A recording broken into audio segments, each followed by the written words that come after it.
Oke. Oke, mari kita sharing firman Tuhan, kita belajar firman Tuhan.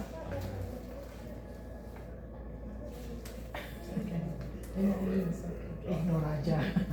Judul yang saya ambil saat ini adalah perlunya mengampuni. Amin. Sebenarnya saya tidak layak membahas ini, membawakan firman ini. Karena apa? Karena ini bagi saya ini makanan keras. Mengampuni makanan keras. Itu yang pertama. Yang kedua, saya ini belum bisa menjadi contoh untuk mengampuni karena jam terbangnya kurang dan juga belum bisa saya lihat sebagai contoh yang baik. Tetapi mari kita belajar firman Tuhan sama-sama. Ada beberapa definisi tentang mengampuni ya. Kalau yang suka tentang membahas akar kata mengampuni itu, kalau di dalam Alkitab itu mengampuni itu kalau dalam bahasa Ibraninya disebut kapar, artinya menutupi atau menyembuhkan. Kalau dalam bahasa Yunani itu berasal dari kata karizomai, artinya penuh belas kasihan. Dan ada juga yang disebut dengan kata apesis yang artinya pembebasan. Jadi singkat kata, mengampuni itu adalah menghapuskan kesalahan orang lain dengan kasih. Jadi sekali lagi saya katakan bahwa mengampuni itu adalah menghapus kesalahan orang lain atau orang, bukan hanya orang lain tetapi juga orang yang dekat dengan kita dengan kasih. Amin. Pengampunan, makna pengampunan dalam kehidupan orang Kristen itu saya lihat ada 4. Yang pertama adalah pengampunan adalah satu kebutuhan hidup. Di sini dikatakan kata kebutuhan. Kalau kira-kira kalau kebutuhan itu agak berbeda dengan keinginan kan? Kebutuhan itu adalah sesuatu yang perlu bagi kita, ya kan? Contohnya apa kebutuhan hidup? Makan, minum ya. minum, Kenapa? Kalau tidak dipenuhi itu apa yang terjadi? Kelaparan, sakit, marah-marah. Puasa kebutuhan. Saya mau tanya, kalau sikat gigi itu kebutuhan atau keinginan? Kebutuhan. Ya? Iya. Kenapa? Kalau tidak sikat gigi, Bau. ya di samping bau, kuman-kuman bisa berkembang ya. Bayangkan kita tidak sikat gigi dalam seminggu, apa yang terjadi? Bau bosan. Itu nomor 2, efeknya itu sama lingkungan. Infection. Tetapi infeksinya. Nah, jadi begitu juga pengampunan itu adalah kebutuhan hidup. Tolong dibaca di dalam Matius 6 ayat 12. Salah satu membacakan, silakan. Matius 6 Ayat 12. Ayat 12. Matius 6 ayat 12. Yang keras. Demikian firman Tuhan. Yang keras. Iya. Matius 6 ayat 12. Dan ampunilah kami akan kesalahan kami, seperti kami juga mengampuni orang yang bersalah kepada kami. Amin. Jadi kalimat ini atau firman Tuhan yang tadi adalah doa yang diajarkan Tuhan Yesus untuk menjadi doa kita. Ya, kalimat ini adalah doa yang diajarkan Tuhan Yesus untuk menjadi doa kita. Dikatakan bahwa Tuhan akan mengampuni dosa kita jikalau kita mengampuni orang yang bersalah kepada kita. Amin. Itu luar biasa, saudara. Jadi artinya apa? Kalau kita tidak mengampuni orang lain, apa yang terjadi? Ya, itu paralel, setara. Jadi kalau kita mau diampuni Tuhan, kita harus mengampuni orang lain.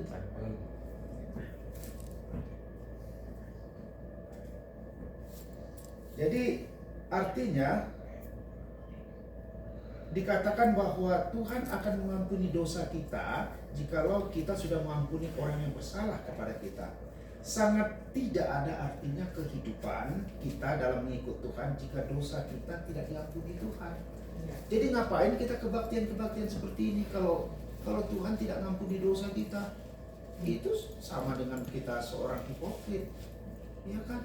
Kita beribadah, kita merasa diri kita rohani, tetapi kita tidak mau mengampuni dosa orang lain. Akibatnya Tuhan tidak mengampuni dosa kita.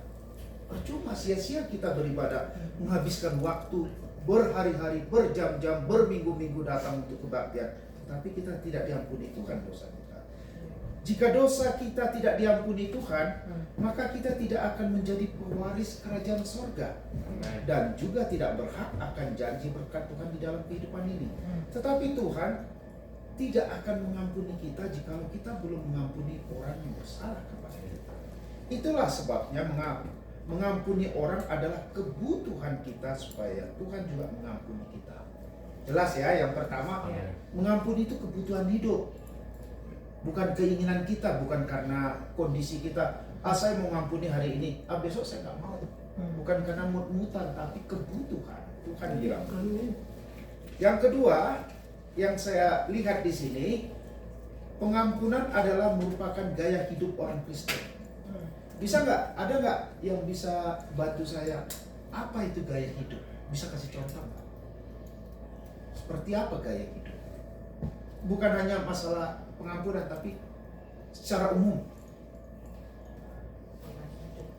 Gaya hidup saya tentulah beda sama Ibu Lora, sama Pak Stinja. Apa itu gaya hidup? Mungkin kayak kalau gaya hidup kayak saya udah kayak rutinitas itulah ya. Gaya hidup itu kayak pagi harus bangun gitu, early. Saya bangun pagi selalu early, bisa kadang jam 3 gitu. Terus itu harus ada, saya selalu harus doa pagi gitu, baca firman Tuhan itu. Jadi memang jadi rutin, itu kebutuhan saya gitu, itu setiap pagi harus gitu. Dan gaya hidup saya ya udah pagi-pagi memang harus kerja kita gitu, itu gaya hidup kita gitu. Itu saya. Mungkin beda yang lainnya. Boleh saya tambah? Ya, silakan. Seperti devotion atau renungan pagi gitu, dalam doa gitu. Jadi harus berhubungan pengampunan itu dengan doa, memperhatikan masalah dosa. Dosa apa yang kita sudah lakukan dan dosa apa yang sudah dilakukan orang kepada kita gitu. Jadi saling dua subjek ya, saling mengampuni gitu. Jadi klub gitu ya. Jadi Tuhan pun senang untuk mengampuni mereka yang telah bersalah kepada kita. Memang kalau orang bersalah kepada kita pasti ada bekasnya, karena kita manusia biasa. Jadi artinya memang gampang. Oh, saya sudah akui gitu. Misalnya banyak kesalahan, sudah demikian gitu ya. Tetapi untuk jujur di dalam hati mengampuni seseorang itu perlu sekali Roh Kudus perlu campur gitu kira-kira seperti itu. Ya, terima kasih lah ya. Jadi gaya hidup itu merupakan bahasa Inggris style ya, merupakan rutinitas kita, kebiasaan. Ada orang bangun tidur ya 10 pagi. Ada orang yang bangun tidur dia nggak mau buka Facebook dulu. Ada, ya kan? Tapi dia berdoa. Nah, ada. Itu gaya hidup. Ada orang gaya hidupnya kalau bangun dia mau mandi dulu, memulai hari-harinya dengan mandi. Ada yang tidak, nanti aja sekalian kotor di dapur pikirnya. Kalau sudah beres-beres di dapur nanti baru mandi. Ya, ada juga itu gaya hidup kebiasaan. Itu dia. Ya. Jadi ada juga gaya hidup orang maunya biar kata di rumah maunya bersih keadaannya, bersih penampilannya, dia mau orang lihat, tapi ada yang tidak. Itu gaya hidup ya. Jadi kalau dengan pengampunan ini Tuhan minta kita mengampuni itu merupakan satu gaya hidup kita. Ada style, itulah kehidupan rutinitas kita. Artinya kita harus selalu mengampuni orang yang bersalah kepada kita walaupun kesalahan itu berulang dilakukannya, sehingga pengampunan menjadi sifat dari pengikut Kristus. Bisa ditolong baca Matius 18 ayat 21 dan 22. 21 22.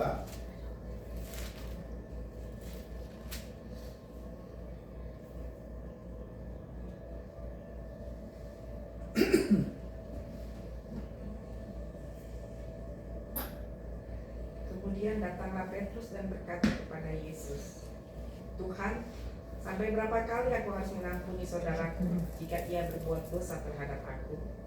Sampai 7 kali? Yesus berkata kepadanya, bukan. Aku berkata kepadamu, bukan sampai 7 kali, melainkan sampai 70 kali 7 kali. Ya, terima kasih. Ini dari pembacaan ayat di atas, maka kita diminta untuk terus-menerus mengampuni setiap orang yang bersalah kepada kita tanpa ada batasan. Amin. Sebenarnya bukan angkanya di situ ya. Kalau kita kali-kalikan 77 kali 7 berapa tuh ya? Setelah itu lewat dari situ kita nggak ngampuni, bukan itu yang dimaksud. Tetapi ini merupakan gaya hidup kita. Kalau ngampuni itu kita harus memberikan. Iya, kita harus mengampuni. Ya, itu gaya hidup itu yang kedua. Yang sekarang yang ketiga, pengampunan adalah suatu kewajiban dari setiap pengikut Kristus. Jadi sini kewajiban.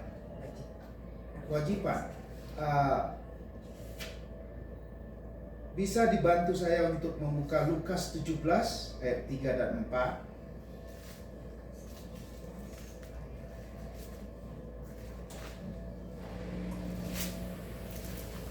Cepat dia baca.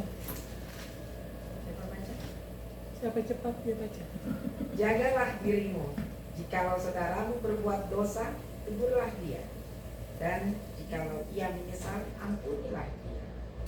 Bahkan jikalau ia berbuat dosa terhadap engkau 7 kali sehari, dan 7 kali dia kembali kepadamu dan berkata, aku menyesal, engkau harus mengampuni. Amin. Jadi di sini ada kondisi. Kalau ini ayat ini ada kondisi. Dikatakan di sini, jikalau ia menyesal. Bagaimana kalau dia nggak menyesal? Apakah kita mengampuni? Tetap harus. Tapi ini ada kondisi. Makanya di sini kewajiban kita untuk mengampuni sekalipun sebenarnya dia tidak menyesal. Tetapi ayat ini berbicara bahwa kita berhak untuk menegur saudara kita itu kalau dia berbuat dosa. Kita nggak bisa biarkan juga. Tetapi tentu menegurnya di dalam kasih. Amin. Ya kan? Berkata tentang arti kewajiban adalah sesuatu yang harus dilakukan dan jikalau tidak dilakukan akan mendapat ganjaran atau hukuman. Demikian pengampunan adalah sesuatu yang harus kita lakukan. Sebab jikalau tidak dilakukan akan mendapat hukuman. Oke, yang sekarang yang terakhir yang keempat. Yang keempat, pengampunan adalah pernyataan kasih kita. Hal ini dapat kita baca di dalam Injil Matius 5:38 sampai 48. Ini agak banyak ini.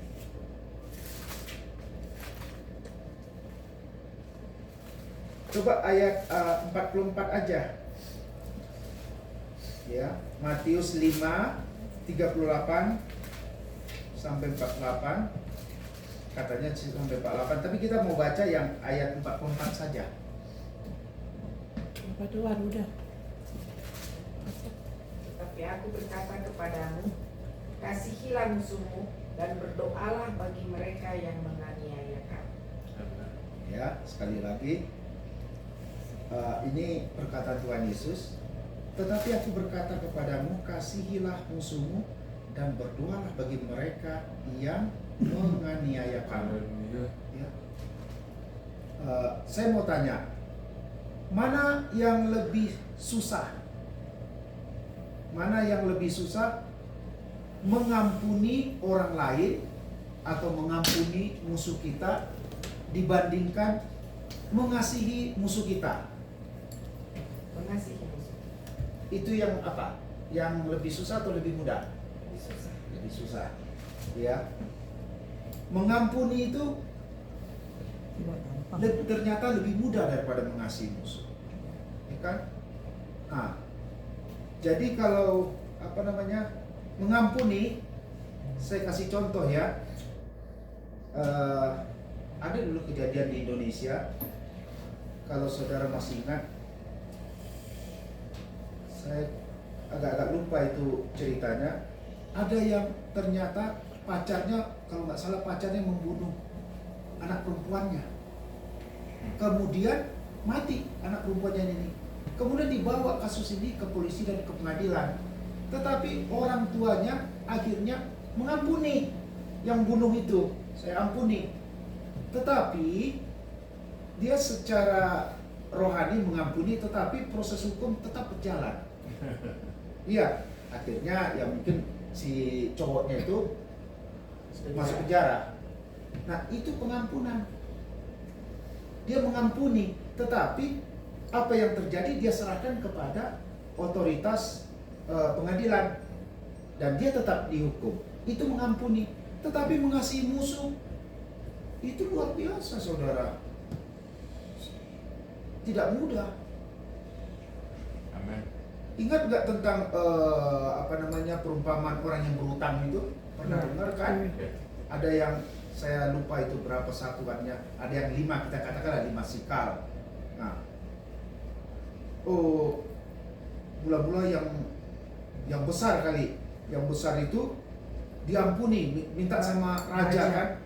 Ampunilah dia, katakanlah punya 200 atau 1000 sikal kan, utang, diampuni sama raja. Dia punya utang, ada orang lain punya utang ke dia, mungkin 10 sikal, ditagihnya, padahal sudah diampuni. Tuhan Dimasukkannya ke penjara. iya dimasukkan penjara. Itu kan Tuhan marah kan, begitu. Itu kamu ngampuni tapi yang ini kamu tidak ngampuni orang lain. Ya itu. Jadi paling tinggi itu adalah mengasihi musuh kita. Kita lihat, karena waktu Tuhan Yesus disalibkan, apa katanya? Apa yang telah lakukan Tuhan Yesus? Padahal dia sudah berkorban, mau mati di kayu salib. Dia bilang sebelum meninggal, sebelum mati, Bapa, ampunilah mereka karena mereka tidak tahu apa yang dilakukan mereka. Tuhan Yesus sudah melakukan itu. Itu Tuhan Yesus itu Tuhan dan guru kita. Kita harus mencontoh bagaimana apa yang dilakukan oleh guru kita itu. Nah, dan pengampunan Tuhan Yesus itu terjadi bukan hanya untuk generasi pada saat zaman dia, tapi selanjutnya ke generasi kita. Jadi kita sudah diampuni sama Tuhan Yesus. Lihat, kita contoh. Jadi Tuhan Yesus tidak hanya berkata-kata, apa yang diajarkannya itu dia lakukan. Jadi sebagai murid, kita juga harus melakukan hal demikian. Jadi ketika saya membagikan ini, sebenarnya apa motivasi saya? Saya bilang seperti permulaan tadi di awal, bahwa saya sebenarnya tidak layak bagikan ini. Ini orang yang orang yang sudah memberikan contoh-contoh, dan ini makanan keras. Tetapi apa? Kenapa motivasinya? Saya melihat firman Tuhan harus dilakukan supaya kita mendapat berkat. Sekalipun itu kita melangkah kecil, ya, langkah kita kecil, kita harus lakukan. Kita harus rubah. Kita harus rubah secara rohani. Firman Tuhan ini harus kita lakukan. Ya, mengampuni itu tidak mudah. Mungkin ketika saya berkata-kata begini, seseorang muncul dalam pikiran kita, oh, orang itu pernah menyakitin saya, ya kan? Maka kita akan mengambil waktu ini di dalam roh, kita nanti berdoa, kita ampuni orang itu. Siapa saja yang saudara diingatkan, dipikirkan gitu, ya kan? kita ampuni, kita lihat saudara, apa berkat di balik ini kalau ketika kita taat sama firman Tuhan ini. Sesuatu pasti terjadi. Firman Tuhan itu tidak perlu diingat-ingatkan sebenarnya untuk bergerak, karena itu otomatis. Karena firman Allah itu adalah hidup dan kebenaran. Dia bekerja otomatis. Kalau kita saudara ya, misalnya kita kalau punya tanaman, saya lagi senang-senangnya bertanaman ini. Kalau kita punya tanaman buah, supaya dia hidup kita siram, kita lakukan pupuk yang terbaik segala macam. Kadang-kadang saya hampir setiap hari saya lihat tanaman saya. Apa yang terjadi? Apakah daunnya rontok atau apa? Atau kebanyakan saya kasih pupuk. Nah, kalau firman Tuhan tidak perlu disiram-siram, tetapi dia otomatis bekerja ketika kita taat, dia melakukannya. Amin. Nah, kalau ada yang diingatkan sama kita orang yang bersalah, mungkin kita tidak berani datang kepada orang itu, ya. Tetapi saat ini kita berdoa dan memberkati mereka. Amin. Ingatkan di dalam Tuhan, ya tidak usah saya saudara sebut namanya, nanti tetangga saudara tahu lagi siapa orangnya kan. Nah, itu yang bersalah kepada kita. Nah, sekarang bagaimana kalau kita yang bersalah ke orang itu? Inilah saat yang baik juga kita berdoa. Tuhan, saya sudah berbuat salah sama orang itu. Ampuni saya Tuhan, berkati dia juga Tuhan. Poinnya di sini Tuhan Yesus bilang berkati, ampuni dan berkati mereka supaya apa? Apa yang kita ucapkan itu kembali kepada kita. Amin. Saya yakin itu. Tahun lalu saudara adalah tahun yang boleh saya bilang saya sangat apa ya? Saya sangat menderita karena uang saya itu hilang saudara, banyak sekali. Tak usah saya sebutkan kemana gitu. Dan saya merasa ditipu. Itu jumlahnya banyak. Luar biasa untuk saya, itu sangat luar biasa jumlahnya, bukan kecil. Tetapi akhirnya saya susah tidur, ya. Saya sudah susah tidur, pikiran saya ke sana. Saya menyesal kenapa saya percaya sama orang itu. Saya menyesal kenapa saya ikut dalam kumpulan itu. Jadi akhirnya setelah beberapa bulan saya mulai, karena saya tidak melihat ada jalan lain, saya mulai mengampuni orang itu. Saya katakan, Tuhan ampuni mereka. Saya katakan, Tuhan berkati mereka. Sekalipun uang itu banyak Tuhan, tapi saya tahu ketika saya melakukan firman-Mu, berkat itu akan balik kepada saya. Jadi kita harus melakukan itu, apalagi orang yang saudara bersalah pada dia. Bukan berarti ya ada orang yang mengkhianati saudara, membuat saudara kesal, kemudian tiba-tiba saudara ketemu di restoran sama dia, itu orangnya, saudara datangi, hei, saya sudah ngampuni kamu loh. Bukan itu juga ya, kita enggak gitu ya, bukan itu maksudnya. Jadi ya orang itu ya kita ucapkan begitu, kebetulan ada temannya, dia saling lihat-lihatan temannya, dia nggak merasa ada yang, walaupun betul dia menyakiti kita, dia merasa dia nggak menyakiti, itu hak dia, urusan dia. Tetapi kita mungkin terlalu baper ya, bawa perasaan, itu beda. Nah sekarang ini di dalam roh kita mau memberkati orang, siapapun itu yang menyakiti kita. Mari saya ajak nanti sebentar kita mau berdoa, berkati orang itu dan minta kesuksesan kepada dia. Susah saudara sebenarnya, orang nyakiti kita berkati susah.